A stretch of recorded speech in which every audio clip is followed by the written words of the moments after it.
Olá, estamos juntos novamente para mais um Dia de Campo na TV. É aqui que você fica por dentro do que acontece de mais importante na pesquisa agropecuária brasileira desenvolvida pela Embrapa e parceiros. O tema de destaque de hoje é o fornecimento de matéria-prima para a indústria farmacêutica com custos acessíveis para a sociedade. A Embrapa e instituições parceiras estão desenvolvendo biofábricas para a produção de medicamentos para o setor industrial. Medicamentos seguros e mais acessíveis à população. Daqui a pouquinho, você vai saber um pouco mais sobre esse trabalho que está sendo desenvolvido pela Embrapa Recursos Genéticos e Biotecnologia. Você sabe o que é um blend tropical? Não? Blend tropical é uma bebida feita com a mistura de 3 frutas desenvolvida por pesquisadores da Embrapa Amazônia Oriental e que tem tudo para cair no gosto do consumidor de todas as regiões do país. Acompanhe agora no quadro Terra Saudável os detalhes dessa nova tecnologia.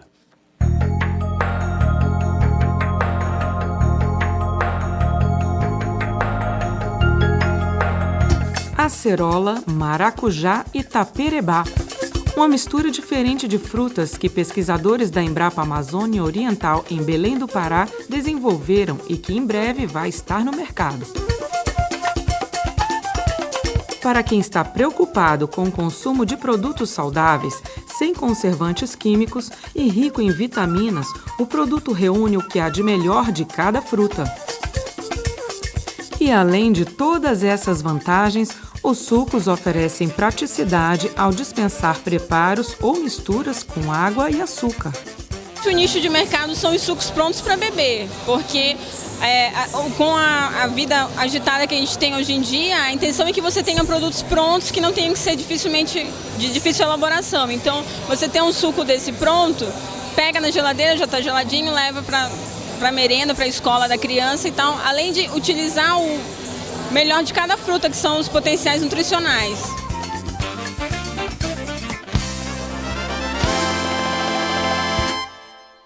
E se você quer mais informações sobre essa e outras tecnologias desenvolvidas pela Embrapa Amazônia Oriental, é muito fácil. Basta acessar a página da unidade. Anote aí o endereço www.cpatu.embrapa.br. Praticamente uma unanimidade no gosto do brasileiro. As variedades de pimenta cultivadas no país apresentam diferentes cores, formas e tamanhos. Algumas pimentas são aromáticas, outras picantes. No quadro Na Prática, você vai saber as recomendações da Embrapa para o cultivo e o processamento dessa importante hortaliça. Confira.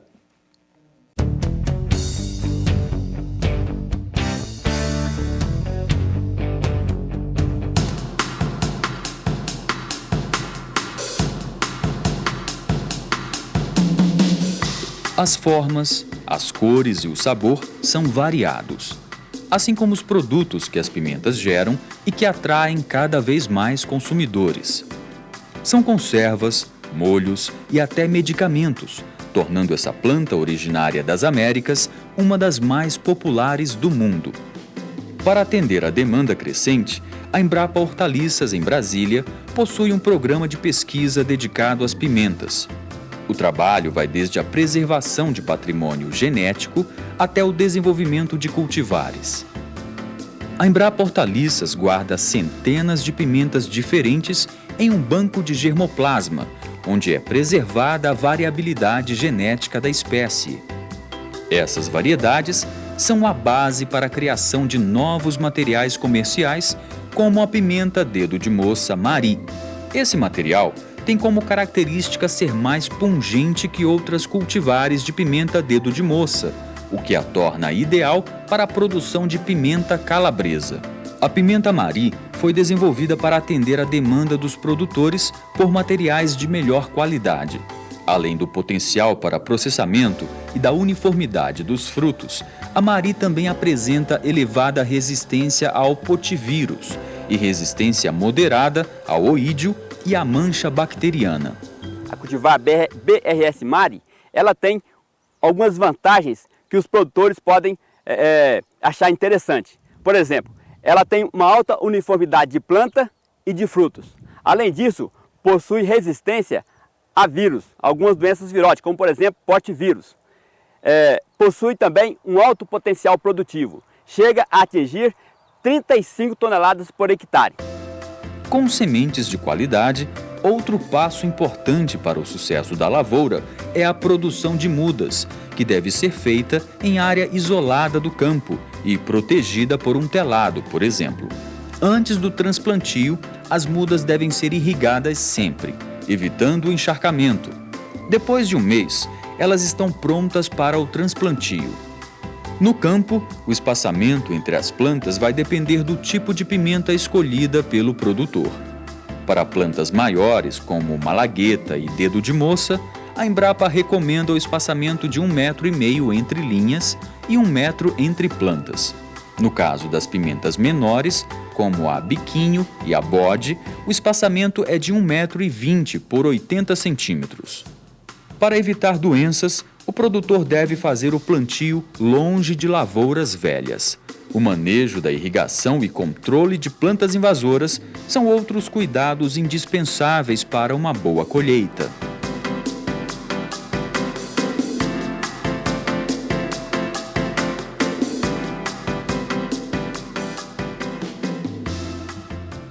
E para saber mais sobre o processamento de pimentas, visite a página da Embrapa Hortaliças na internet. O endereço é www.cnph.embrapa.br. E agora sim, vamos falar sobre a produção de medicamentos a preços mais acessíveis. A Embrapa Recursos Genéticos e Biotecnologia está trabalhando no desenvolvimento de biofábricas para a produção de medicamentos para o setor industrial. E para falar sobre este assunto, convidamos o pesquisador da Embrapa Recursos Genéticos e Biotecnologia, Elíbio Reck.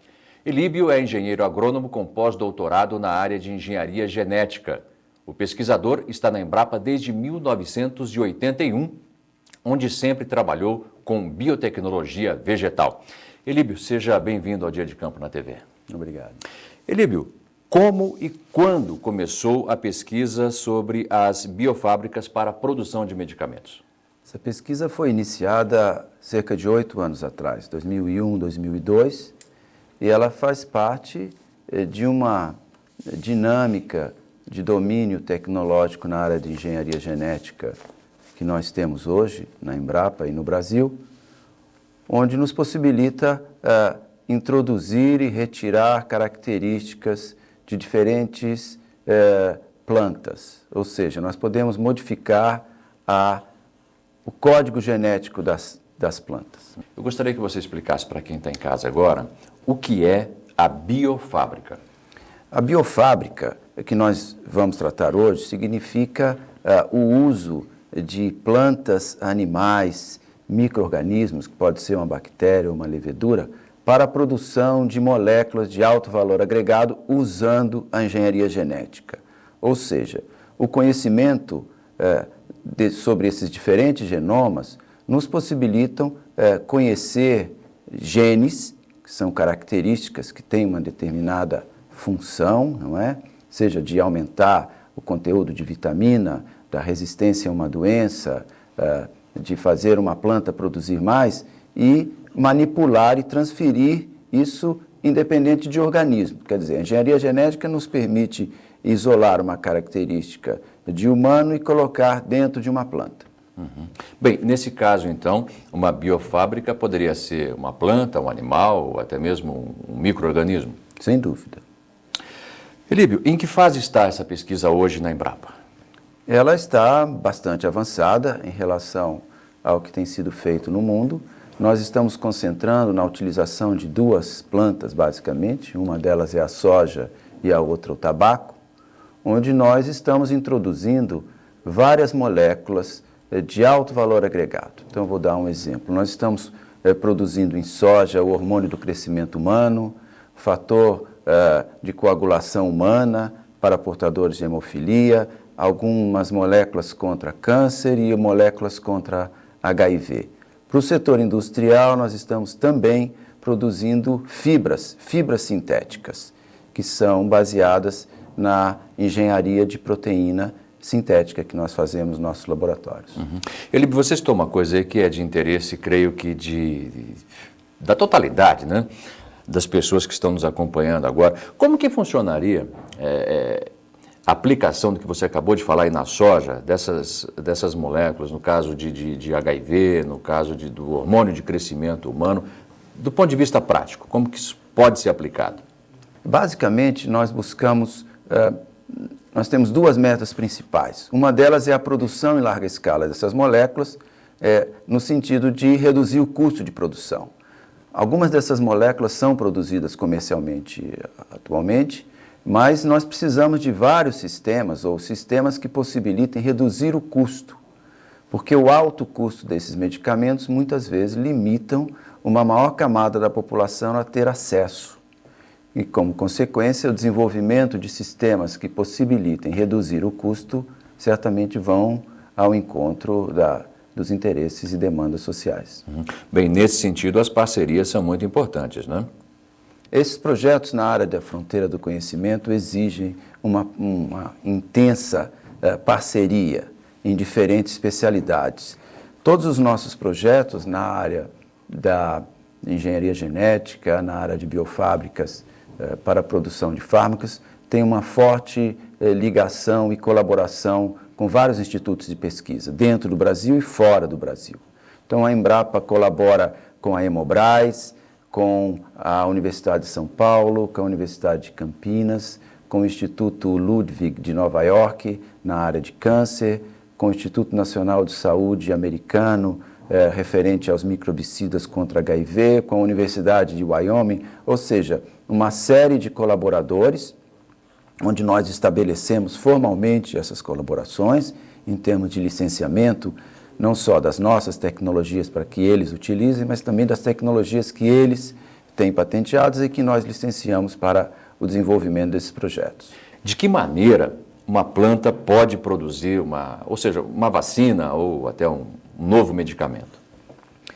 O conhecimento do genoma humano e da engenharia genética nos possibilita, então, isolar determinados genes e nós podemos simular, dizendo à planta que ela tem que produzir aquela característica humana como se fosse uma característica da própria planta. E como nós fazemos isso? Nós pegamos uma proteína, por exemplo, no caso da soja. A soja nós sabemos que é uma semente que tem muita proteína. Nós pegamos uma proteína que está sendo muito produzida na soja e colocamos esse, por exemplo, hormônio do crescimento humano ou esse antígeno contra câncer para que seja produzido dentro da soja da mesma forma que ela reconheça uma proteína da soja. E é assim, então, que nós fazemos essa engenharia e dizemos à planta que ela não mais vai estar produzindo só aquela proteína que ela produz para sobreviver e para o desenvolvimento, mas também uma proteína adicional. Esse processo tem a capacidade de barateamento dos custos, do ponto de vista que a gente conhece hoje? Foi um assunto que você tocou ainda há pouco. Sem dúvida, tem muito, não só de reduzir o custo, mas até de viabilizar a produção de determinados medicamentos. E eu vou dar um exemplo desse microbicida contra HIV. Microbicida contra HIV, nós precisamos produzir perto de 1 tonelada ano de proteína recombinante. E 1 tonelada é muita proteína recombinante. Para que isso seja viável economicamente, para que nós possamos produzir um gel e, consequentemente, produzir um produto que chegue ao mercado, nós vamos necessitar de um sistema de escala. E nós sabemos que a soja tem uma produção muito alta de grãos, como consequência, reduz o custo e viabiliza economicamente nós colocarmos e vislumbrarmos colocar um produto como esse no mercado. Necessariamente, essa pesquisa envolve plantas transgênicas ou não? Sem dúvida, plantas transgênicas, não só plantas transgênicas, mas como bactérias transgênicas e células animais transgênicas constituem uma condição essencial para o desenvolvimento e para a engenharia genética. Do ponto de vista do foco das doenças que podem ser tratadas, você já citou aí câncer e HIV, existem outras doenças que podem ser tratadas e os pacientes serem beneficiados por esse tipo de pesquisa? Esses são exemplos e modelos que nós estamos utilizando, mas nós temos uma amplitude de moléculas e de doenças que podem ser beneficiadas em ponto de vista de produção e viabilidade econômica através do uso de novos sistemas de produção. Perfeito. Agora, quais são as perspectivas de cura a médio e longo prazo dessas doenças com o uso dessa tecnologia? Eu vou dar um exemplo sobre esses antígenos contra câncer que nós estamos desenvolvendo em colaboração com o Instituto Ludwig do Câncer. Existem algumas moléculas, essas que nós estamos utilizando, uma molécula chamada CETAG, isso é só um código, né, do gene, e porque ela é provavelmente o antígeno mais promissor contra diferentes tipos de cânceres. E por que ela não está no mercado ainda? Porque não foi conseguido um sistema eficiente que produza de forma economicamente viável essa molécula. Então, em uma visita que nós realizamos ao Instituto Ludwig, nós fomos convidados de participar como colaboradores nesse projeto e avaliar a possibilidade de utilizar a planta para produzir em uma escala e de uma forma economicamente viável essa molécula contra câncer. Então, esse é só um exemplo. É um exemplo que viabiliza a produção de moléculas, e isso é um crescente com o desenvolvimento do genoma humano e de vários outros genomas, e vai existir cada vez mais uma crescente demanda pela produção de moléculas recombinantes, que nós chamamos, moléculas utilizando a engenharia genética. E existir vários sistemas de produção é de fundamental importância para viabilizar, chegar até a sociedade esses produtos. Eu lhe fiz essa pergunta sobre tempo porque, a partir do desenvolvimento de uma nova substância ou de uma nova tecnologia, existem prazos mínimos de pesquisa que devem ser respeitados até aquele procedimento ou aquele produto ser validado para uso, né? Nós temos sim. A parte de regulamentação para o desenvolvimento de um produto farmacêutico, nós sabemos que pode demorar entre 10 a 20 anos. Somente a parte de regulamentação, mas o que nós estamos tratando especificamente é a produção de uma matéria-prima para a produção de moléculas recombinantes. Agora, a parte toda de regulamentação vai seguir o processo já existente para todas as moléculas produzidas em outros sistemas.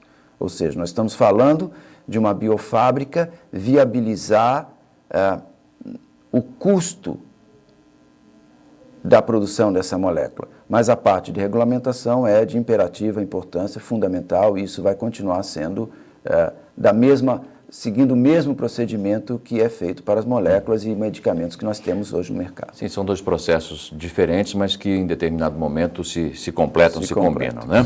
E o que é uma casa de vegetação?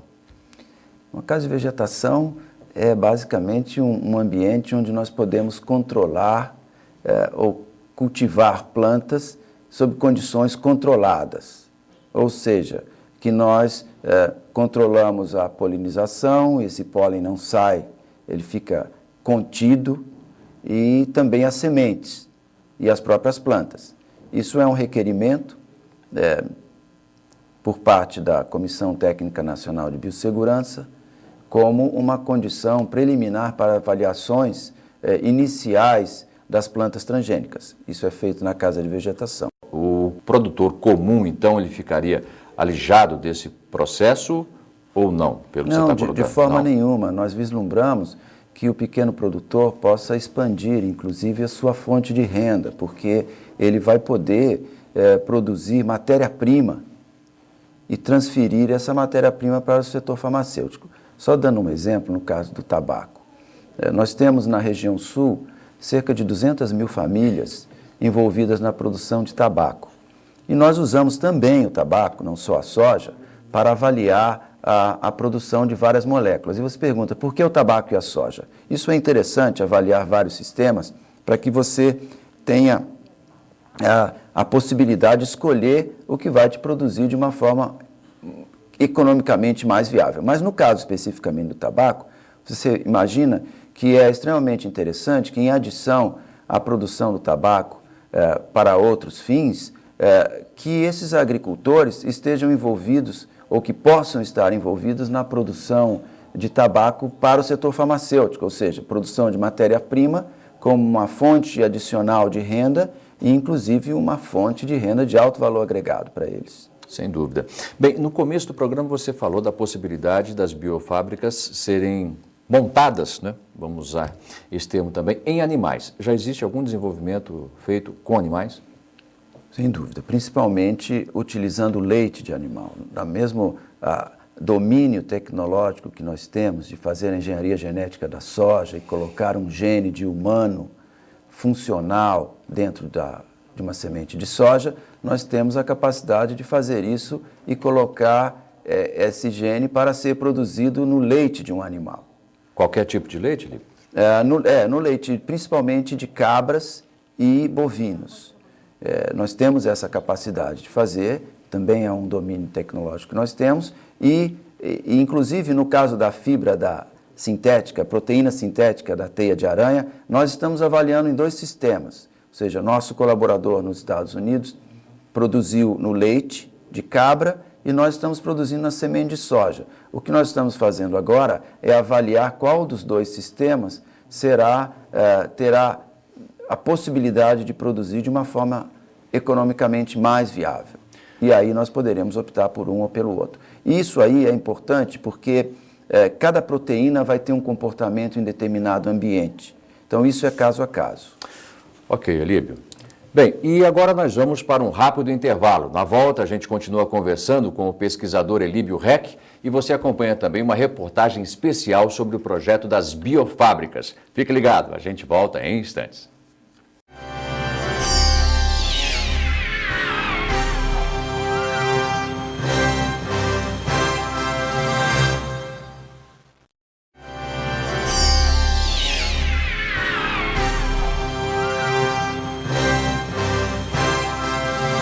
Este é o Dia de Campo na TV e nosso assunto de hoje são as biofábricas para a produção de medicamentos. Nosso convidado é o engenheiro agrônomo e pesquisador da Embrapa Recursos Genéticos e Biotecnologia, Elíbio Reck.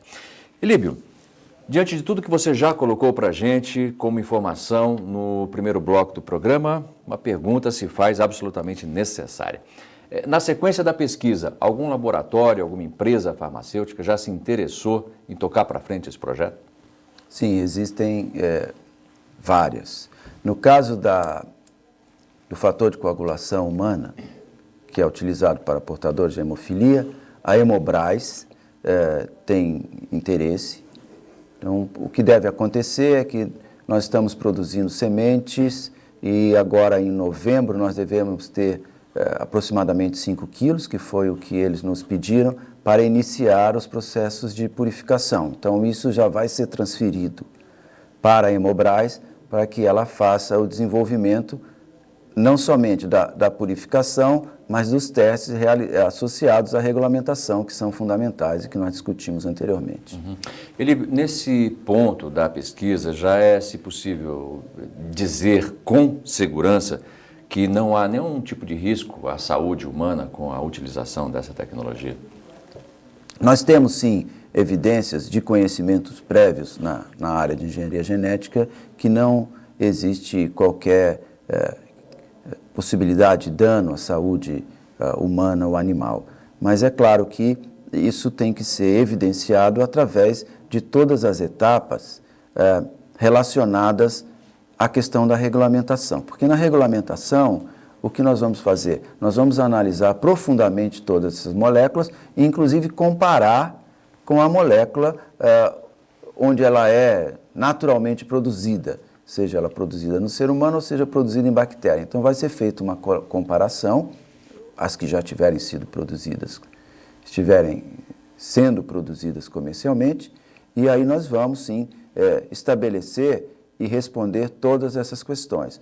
Mas nós temos evidências em outras moléculas que não existe qualquer possibilidade de causar danos à saúde animal ou à saúde humana. Um ponto importante de utilizar as plantas é que em plantas nós não temos vírus e príons que possam contaminar essa semente e durante o processo de purificação você isso seguir junto com a molécula de interesse, que é quando você utiliza uma célula animal em cultura, você tem que fazer todas essas análises para verificar se tem algum patógeno contra o humano. E nós não temos patógenos contra humanos dentro de vegetais. Então, com isso, tem mais uma vantagem de utilizar a planta. Não há, neste momento, nenhum ser humano utilizando esse tipo de medicamento produzido a partir de uma biofábrica? Então. Não, ainda não, mas existem vários produtos já nos Estados Unidos, no FDA, que foram submetidos pedindo liberação comercial. Isso deve demorar pouco tempo, então. Deve demorar alguns anos, nós deveremos ter os primeiros produtos. Uma coisa que me veio à cabeça aqui, é a cabeça de um leigo, peço desculpas se falar alguma bobagem para você, que é um especialista de primeiríssima categoria, é o seguinte: quando a gente fala de transplante de órgãos, há aquele problema de rejeição, né? Muitos medicamentos, inclusive, têm que ser tomados para a pessoa não desenvolver uma rejeição maior. No caso desta tecnologia, que você está à frente dos estudos, há a possibilidade de algum tipo de rejeição? Não existe a possibilidade de rejeição. O que nós vamos estudar e estamos intensificando como eu disse, a parte de comparação. Hoje nós temos, por exemplo, métodos analíticos que utilizam a espectrometria de massa, que nos permite detectar e fazer uma comparação dessa proteína que está sendo produzida em soja com níveis atômicos, subatômicos, chegando até a ver os átomos dessas moléculas. Isso aí vai nos assegurar que não existe nenhuma outra molécula ligada a essas proteínas que são produzidas em plantas ou em animais, vai nos assegurar de que ela não contém nenhum contaminante que, porventura, pudesse causar algum mal à saúde humana. Elibe, vamos falar um pouquinho agora sobre biologia sintética. O que é a biologia sintética?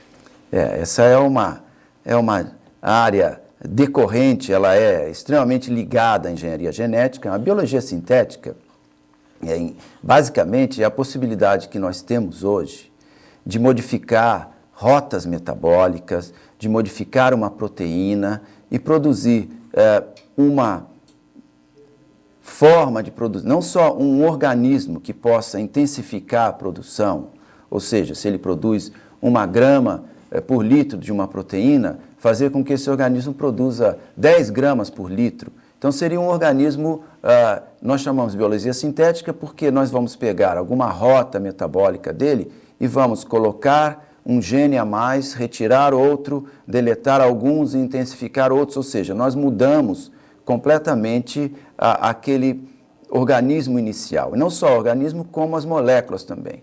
Isso aí é a biologia sintética, que vai nos dar certamente uma possibilidade de intensificar e aumentar ainda mais a produção dessas moléculas recombinantes e, como consequência, reduzir o custo de produção.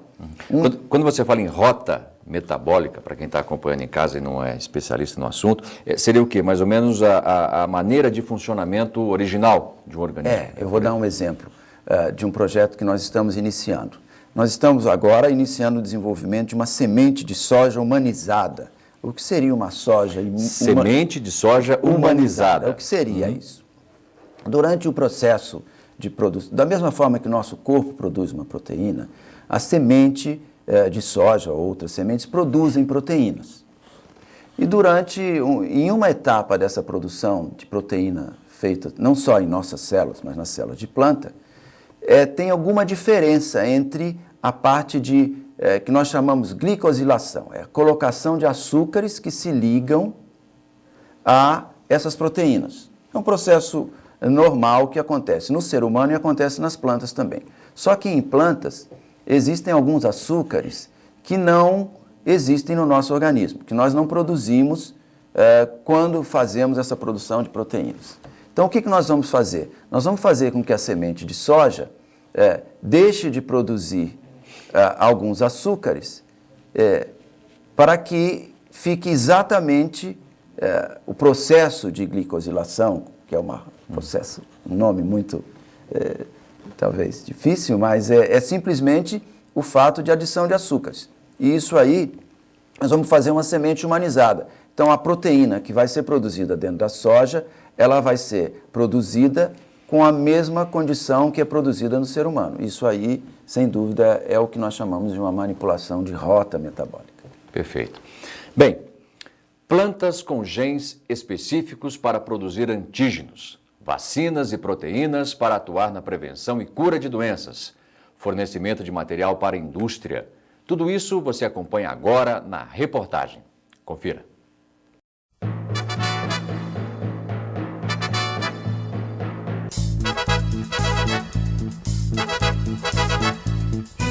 Depois de avanços na produção de alimentos, pesquisadores da Embrapa estão buscando novas funções para plantas. Fornecer matéria-prima para a indústria farmacêutica com custos acessíveis para a sociedade. Desde 2002, a Embrapa Recursos Genéticos e Biotecnologia e instituições parceiras trabalham no desenvolvimento de biofábricas para a produção de medicamentos e de outros materiais para o setor industrial. A pesquisa utiliza técnicas da biologia molecular para desenvolver plantas transgênicas com genes capazes de produzir antígenos, vacinas e proteínas para atuar na prevenção e na cura de doenças. A técnica consiste em fragmentar o genoma de determinada planta e introduzir o gene de interesse para o homem. A folha ou fruto dessa planta passa a expressar o produto que se deseja para a produção de medicamentos. Depois de colhidas, a fruta ou a folha podem ser secas e transformadas em medicamento para ser vendido em farmácias.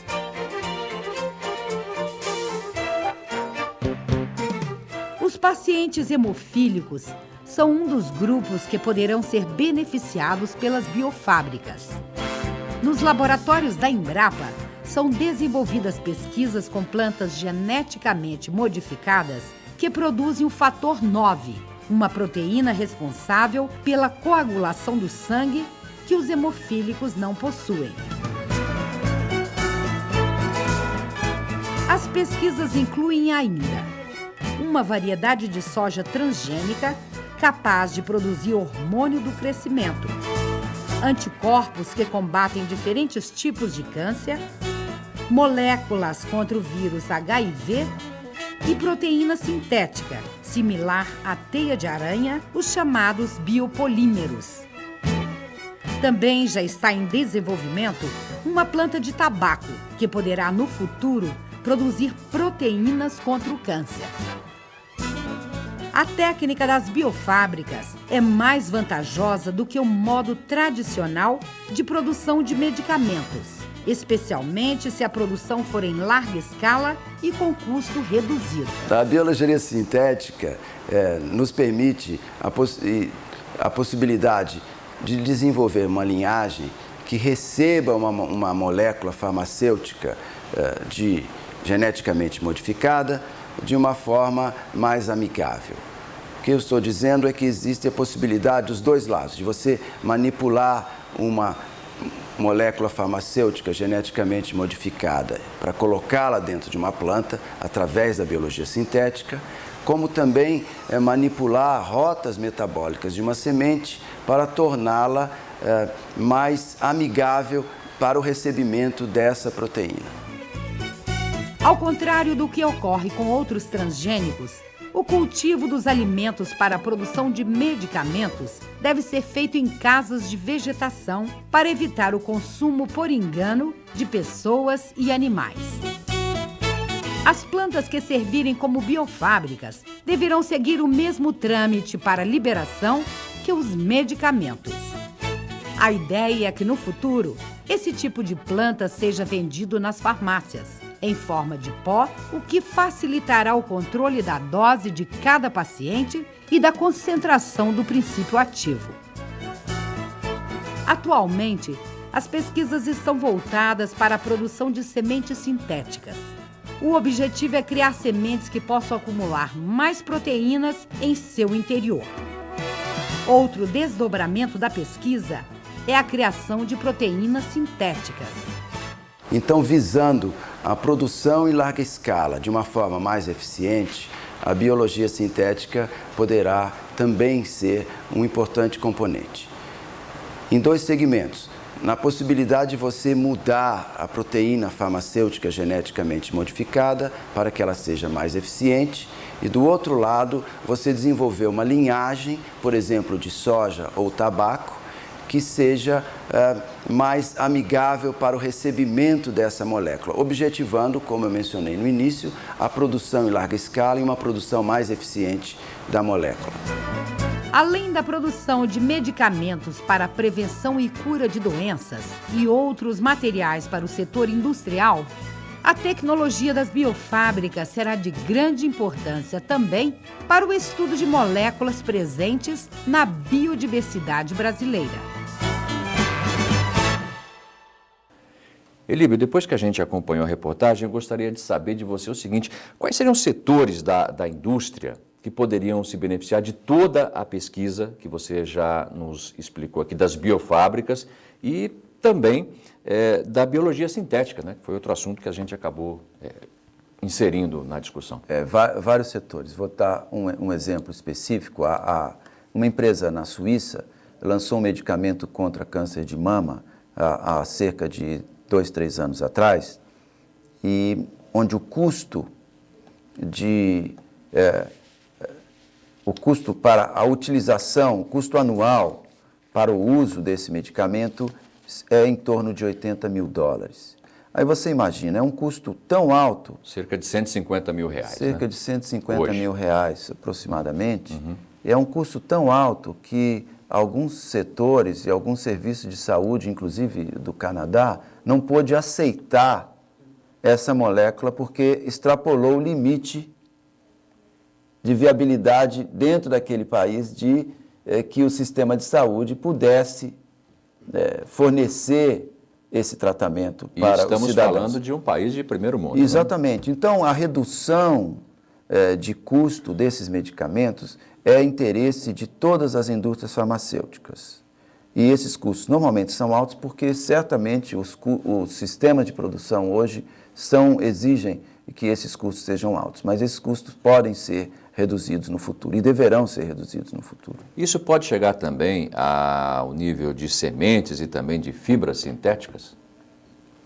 Nós temos um projeto que associado ao genoma de aranhas da nossa biodiversidade que vai ao encontro disso. Nós fazemos proteínas sintéticas, proteínas da seda de aranha, que é uma fibra extremamente resistente e flexível ao mesmo tempo. São 2 características demandadas por diferentes setores da indústria e que nós estamos tentando encontrar qual o sistema mais eficiente para produzir essa proteína em larga escala.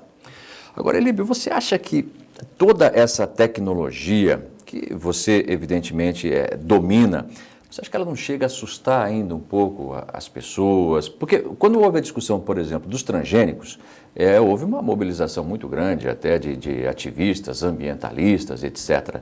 Quando é colocada essa discussão que, do meu ponto de vista, já está até à frente dos transgênicos, como é que você acha que isso tem que ser colocado para a população, para que ela entenda que isso vem em seu benefício e que não se trata de ficção científica, enfim, alguma coisa nesse sentido?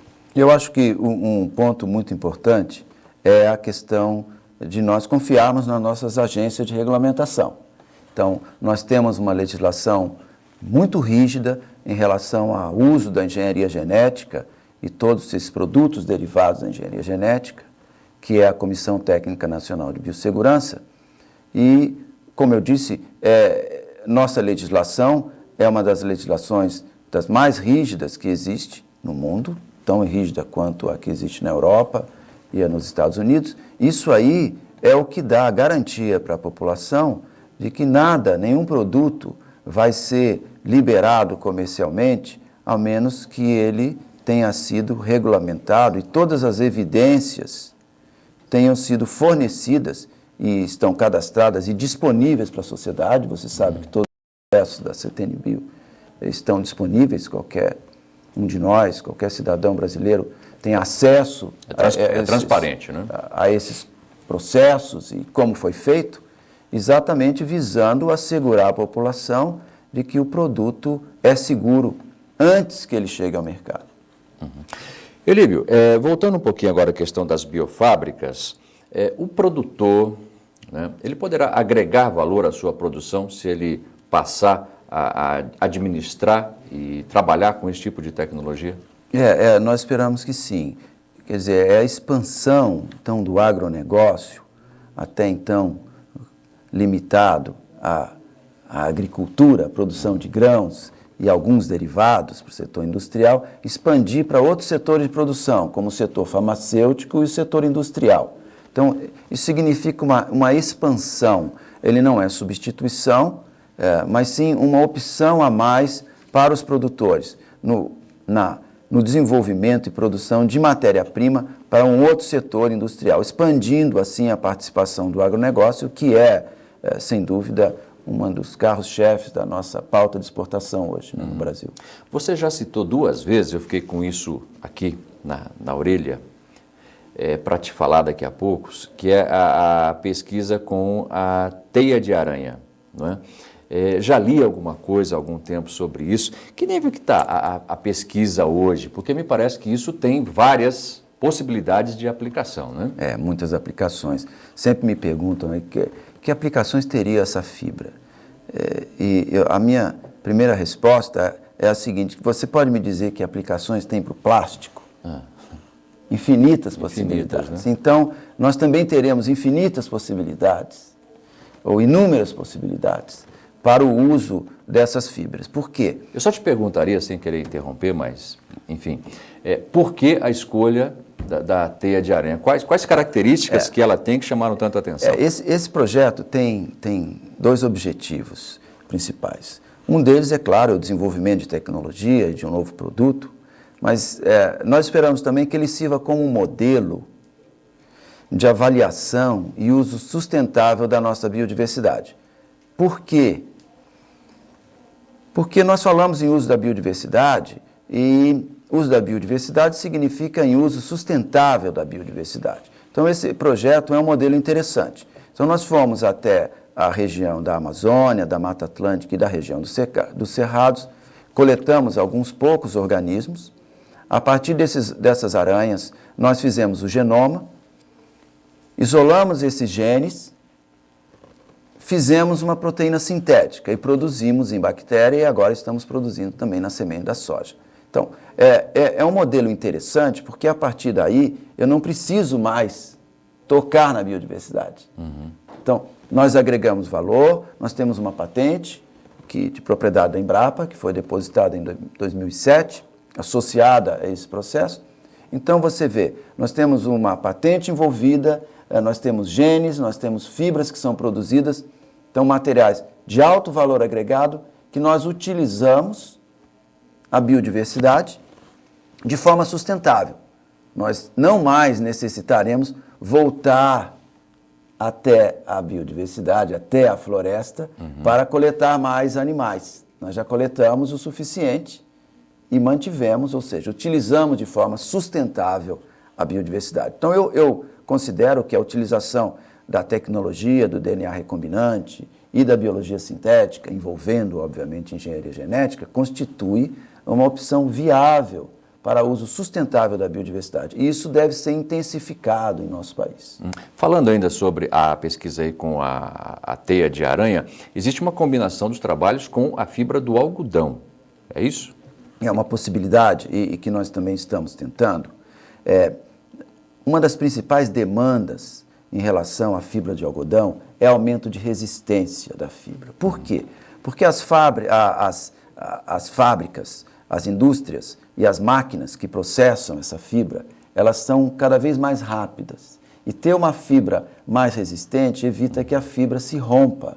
Isso aí tem uma implicação séria na indústria têxtil. Então, você ter uma fibra um pouco mais resistente é uma demanda e modifica completamente o setor da indústria têxtil. Quer dizer, você pega essa característica da teia de aranha, que é de resistência, de elasticidade e resistência, e com essa manipulação genética, coloca lá na fibra do algodão. Essa é a nossa ideia. O desafio, nós temos um projeto onde nós pretendemos introduzir esse gene da teia de aranha de forma que ele passe a fazer parte da fibra e aumente um pouco a resistência. Isso vai ser um produto muito importante, caso nós consigamos. Nós ainda não temos essas plantas, mas nós estamos no início do desenvolvimento.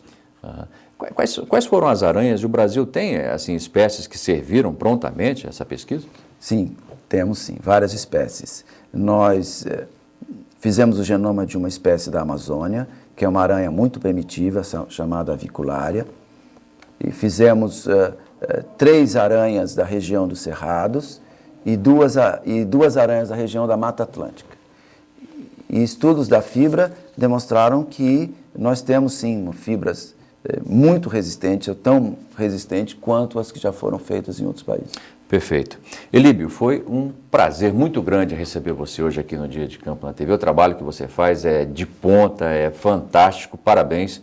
E a gente torce para que você continue firme e forte, talvez como a teia de aranha, levando à frente o seu trabalho. Muito obrigado, viu? Obrigado. Bem, o Elíbio Reck é engenheiro agrônomo e pesquisador da Embrapa Recursos Genéticos e Biotecnologia, pós-doutor em engenharia genética.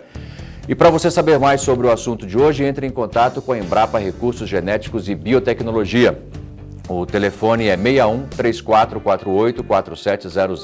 O fax é 61 3340 3624. O endereço eletrônico www.senargem.embrapa.br. O endereço do e-mail é saque@senargem.embrapa.br.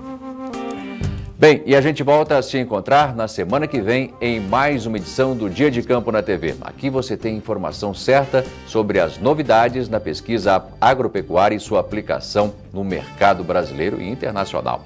Um ótimo dia para você e até o nosso próximo encontro. Tchau!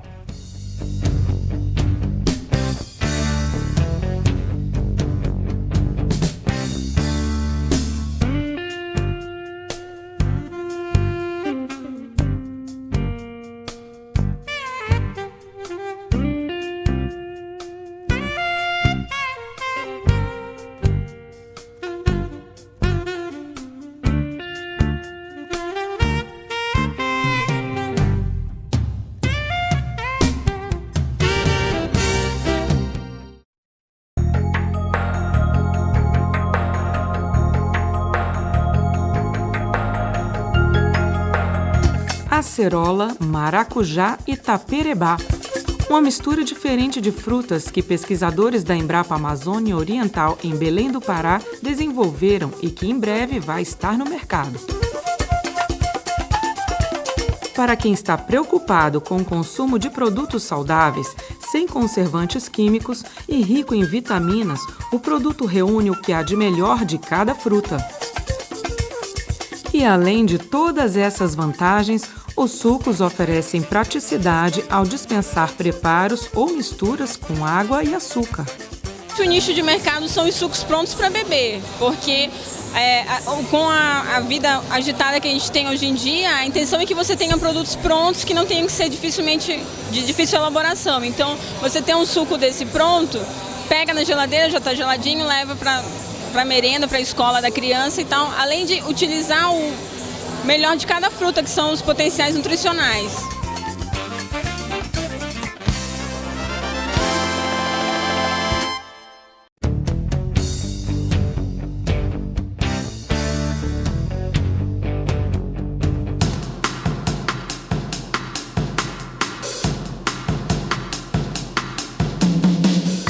As formas, as cores e o sabor são variados, assim como os produtos que as pimentas geram e que atraem cada vez mais consumidores. São conservas, molhos e até medicamentos, tornando essa planta originária das Américas uma das mais populares do mundo.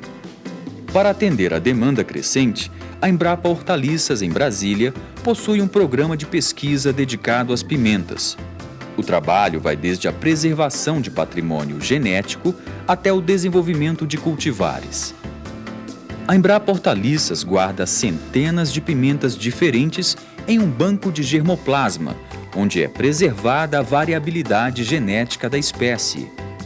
Essas variedades são a base para a criação de novos materiais comerciais, como a pimenta dedo de moça Mari.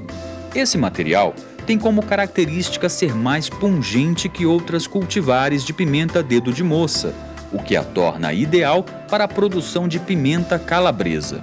A pimenta Mari foi desenvolvida para atender a demanda dos produtores por materiais de melhor qualidade.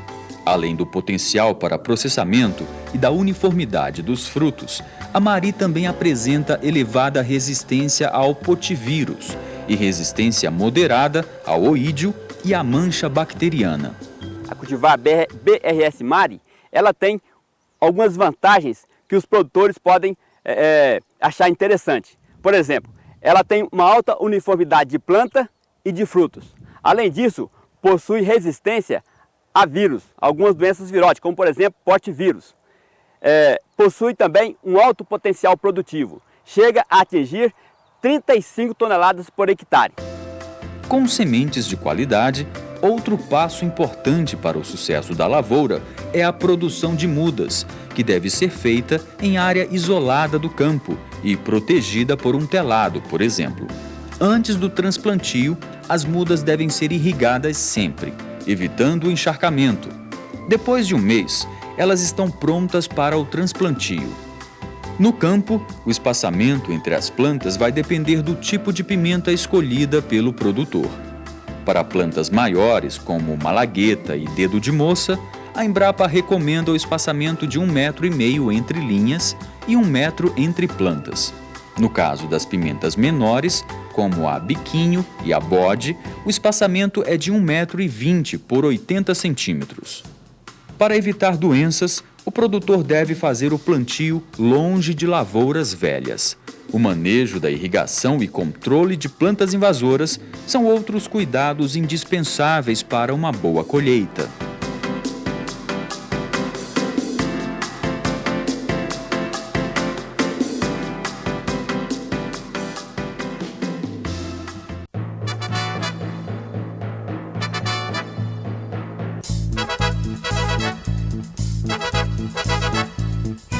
Depois de avanços na produção de alimentos, pesquisadores da Embrapa estão buscando novas funções para plantas.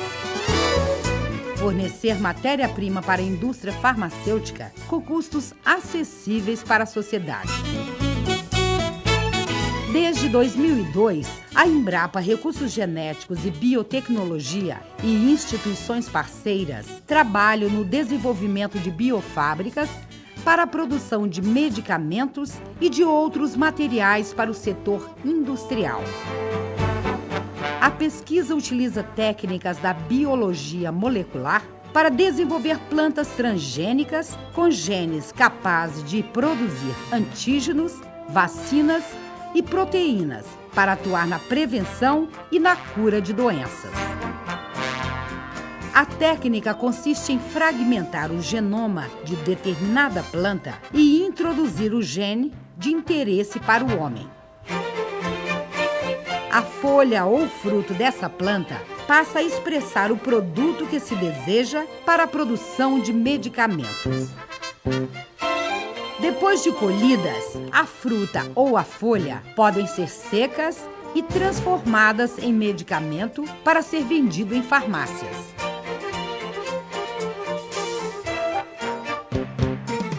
Os pacientes hemofílicos são um dos grupos que poderão ser beneficiados pelas biofábricas. Nos laboratórios da Embrapa, são desenvolvidas pesquisas com plantas geneticamente modificadas que produzem o fator 9, uma proteína responsável pela coagulação do sangue que os hemofílicos não possuem.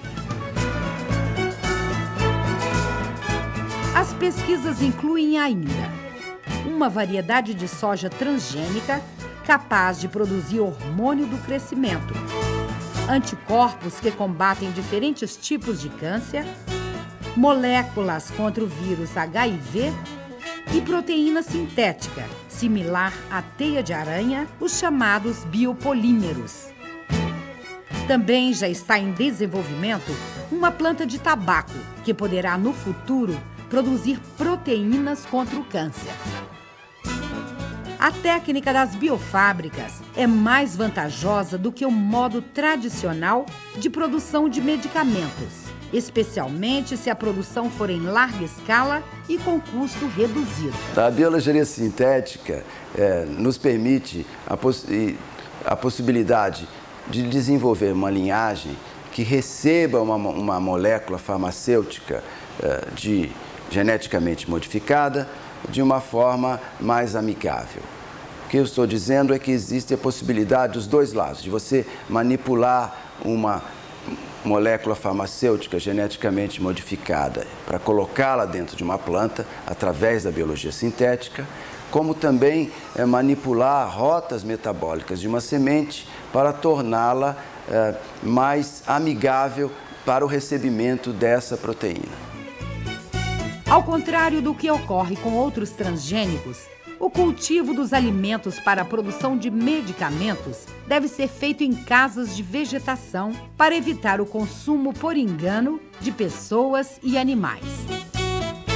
As plantas que servirem como biofábricas deverão seguir o mesmo trâmite para liberação que os medicamentos. A ideia é que no futuro, esse tipo de planta seja vendido nas farmácias, em forma de pó, o que facilitará o controle da dose de cada paciente e da concentração do princípio ativo. Atualmente, as pesquisas estão voltadas para a produção de sementes sintéticas. O objetivo é criar sementes que possam acumular mais proteínas em seu interior. Outro desdobramento da pesquisa é a criação de proteínas sintéticas. Então, visando a produção em larga escala de uma forma mais eficiente, a biologia sintética poderá também ser um importante componente.